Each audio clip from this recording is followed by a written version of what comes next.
How's it going? It is Charles Botensten here at Botensten Properties International. Today we're going to be discussing negotiating and what makes a good negotiator. So essentially you're going to want this when you are talking with your agent, when you're questioning your agent, and obviously agents can also benefit from this video as well.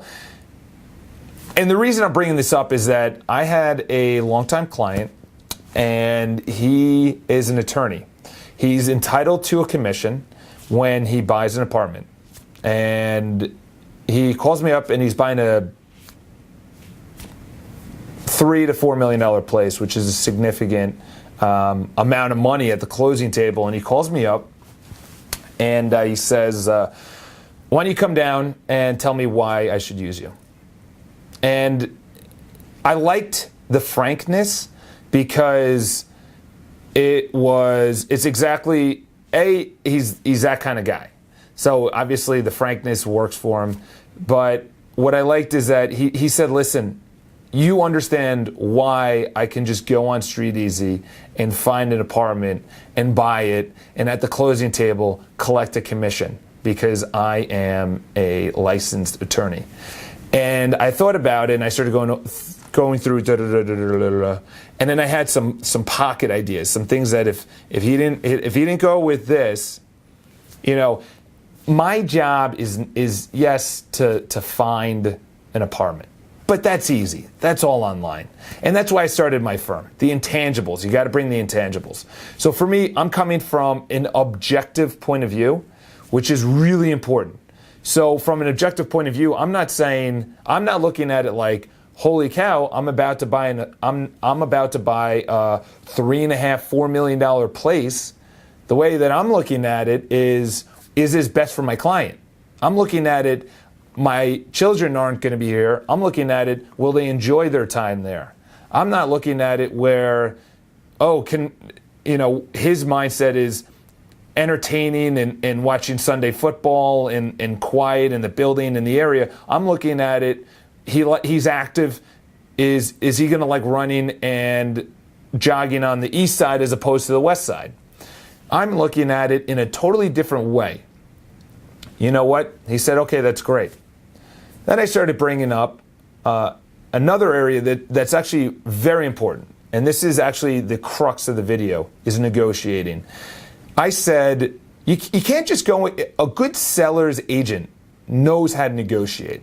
A good seller's agent just doesn't say, well, this sold for this price, unless it's in the same building, it's the exact same finishes, and it's only 1, 2, 3 floors higher, and it just closed. That's the only thing. If it closed a month ago, and you're negotiating the next month, and it's the exact same finishes in a new building, 2 floors higher, 2 floors lower, yeah, negotiating is pretty easy. But most of the cases, it's not. The way that you negotiate, you bring in the size of the apartment, similar buildings, similar time frames of the buildings, obviously new development as opposed to, pre-war, elevator opposed to a walk-up, rooftop as opposed to non-rooftop. There's so many different things. So a good seller's agent doesn't say, oh, okay, that's sold for it, and we're priced here, and something else, say the seller, obviously the seller's agent is representing the seller, and a buyer comes in here and they say, oh, well, this one over here sold here, so this is why I justify this price. And the good seller's agent goes, okay, it's completely different. It's completely different. And then the seller's agent brings up all of the positives, and they bring up everything that they can, and they stack the positives on top of each other. And then the buyer or the buyer's agent says, okay, that's great. Well, here are the negatives of the apartment. And it says, okay, that's fine. That's the negatives. But to the one that you compared it to, it's totally different. So you can't justify that price for this price. Tell me why this isn't worth that. In other words, you're looking, say there was no apartments ever sold, ever in the history of New York City. Why is that apartment worth that? If that seller's agent just poo-poos the apartment or the apartments that you brought up as comparables as to why this price is too high, then if they shut that all down, then you have nothing. because now you're just looking at the apartment. You can't just look at the apartment and say it's $900,000 or it's $3.5 million. Say it's $3.5 million, and you say, well, I have to do work to the kitchen. Okay, so you have to do work to the kitchen, but there's a kitchen. What are you comparing that $3.5 million with? That seller's agent says, okay, I'm comparing it with this that sold at $4 million. This that sold at 4.1. So this is actually a good price. Here's where the kicker is. And this is why the buyer decided to work with me. And essentially, he's a smart guy. Listen, he started his own business. He's doing very well. He has a bunch of properties that we purchased in the past. I've represented him on multiple transactions. And essentially, this is a big purchase. And obviously, $3.5–4 million place. When you negotiate, you need to bring up things specifically in the apartment. Say you bring up that apartment that's comparable to the one that you want to buy. You need to bring up, and this could be the other way around. I'll speak from the buyer's side. Okay, speaking from the buyer's side, because that's obviously the in-person conversation that we had. We didn't do it over the phone like silliness.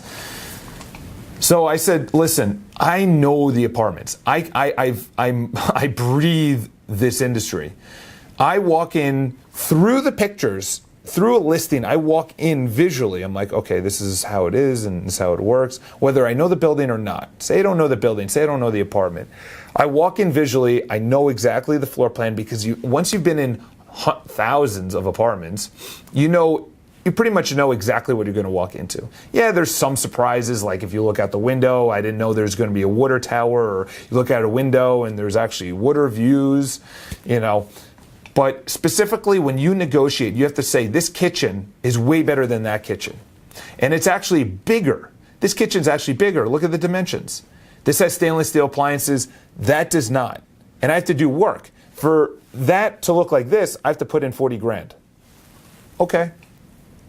When you start comparing apples to apples and not just apartments to apartments, because apartments to apartments are not, but if you bring it down literally to the appliances, to the flooring, to the where your bedroom view looks at, you say, well, this bedroom view is way better than that bedroom view. And you literally start comparing, okay, let's move on to the other one.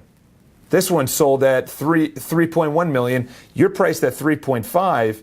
Well, the bathroom here is way better, and it actually has a powder room. And the entrance doesn't have a long hallway, which takes away from the square footage. I know you say it's 2,000 square feet, but that hallway here in your apartment that's pretty close to 200 square feet, 10 by 20 or something like that. So you start comparing the space. You go to square footage, you go to the view, you go to each individual bathroom, you go to what it looks out at in the master, in the living room. Is it a corner unit? Obviously, if you say what the floor is, so one's on the 30th floor and the other one's on the 15th floor, okay? What does the 30th floor look out at to? Does the 15th floor have wide open views? Does the 30th floor don't? When you negotiate, and I know I'm maybe rehashing, but you have to specifically compare within a comparable. So the apartment you're going to buy, and then the comparables that have closed or are in contract. You have to say specifically within that apartment why the bathroom is, or why that apartment that you're about to buy is overpriced. This bathroom is better. Why? Well, the finishes. It has a window. The flooring is much better. It actually has a tub and a separate shower. It's bigger as well. It has double sinks. It has a double vanity. It has, vented in the ceiling. It vents out. Regardless of what you think about, you need to think of something within the apartment you're comparing. You can't just say the overall apartment. All right? So when you negotiate as a buyer or a seller, obviously if you're a seller, you're like, look how nice our kitchen is compared to that. Or if someone's saying, look how bad your kitchen is, say, well, look at the size. We have a window, you don't. And say, listen, say your kitchen isn't as good as the one that they're comparing it with to try and bring your price down. Say, okay, that's great. We'll give you the kitchen. we'll give you the kitchen. But how about our view? How about we have 10 windows in the living room? How about we're a corner unit and you have no neighbors in the living room? How about we have an open kitchen? How about we have a washer dryer? How about we have a separate mud room? Regardless of what you're negotiating, you cannot do apartment to apartment. You specifically have to drill it down and literally bring up everything. Bring up the square footage. Don't say the numbers, because the numbers are BS. Seriously. One is 2,000 square feet, the other one's 1,500 square feet, but the 2,000 square foot is all hallway. You have to go 15 feet to enter the bedroom. And that hallway is included. And then in the living room, it's smaller because you had to travel so far, because the building is the building is like this. So to get to your apartment, you have to go all the way here, and then here's your living room. And that all is included in the square footage, that hallway. That's not usable space. That's a hallway. But say you have a smaller building like this, and you open the door, and this is your entire living room. And your living room is bigger. So break it down, not by square footage, not by 2,000 square feet, 1,500 square feet. You say, okay, 2,000 square feet. Let's look at your 2,000 square feet. Let's look at your 1,500 square feet. The 1,500 square feet actually has more usable square footage. So we won. Let's look at the bathroom. Let's look at the dimensions of the bathroom. Let's look at what it looks out onto. Does the bathroom have a big window that brings in sun, that is overlooking the water? Does the kitchen have that?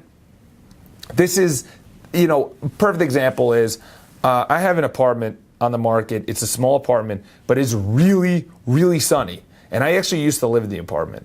And I cannot go to anything that doesn't have sun. I need sun now. And it's funny too, because when you negotiate, like my 3 apartments before this had sun, it was sunny, but it wasn't consistent. Like it was just during a couple hours of the day. But when you have consistent sun, that just builds up your mood. And then when you negotiate that, ask the agent, be like, have you ever lived in a sunny apartment? Yes. Okay. It feels good, doesn't it? Yeah.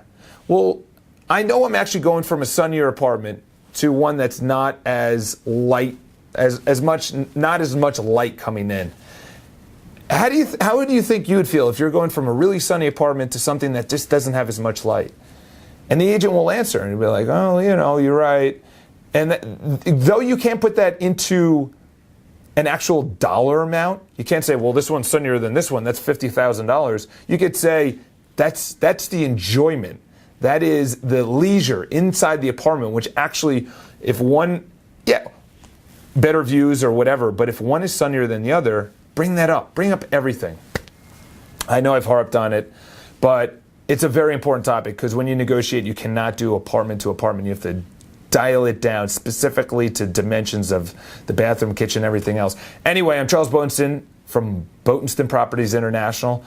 Hope you enjoyed the video. You can see how passionate I am about something like this and how much I really, really like negotiating, how I'm good at it, and I want to pass that on to you, because when people say this apartment's worth that, okay, well, look how much better this is. I only bring up the positives in mine. There could be negatives, but I only bring up the positives and poo-poo the one that you're bringing up. And if you don't know how to counter that, you're going to say, oh, okay, you're right, and then the price goes up if I'm representing the seller.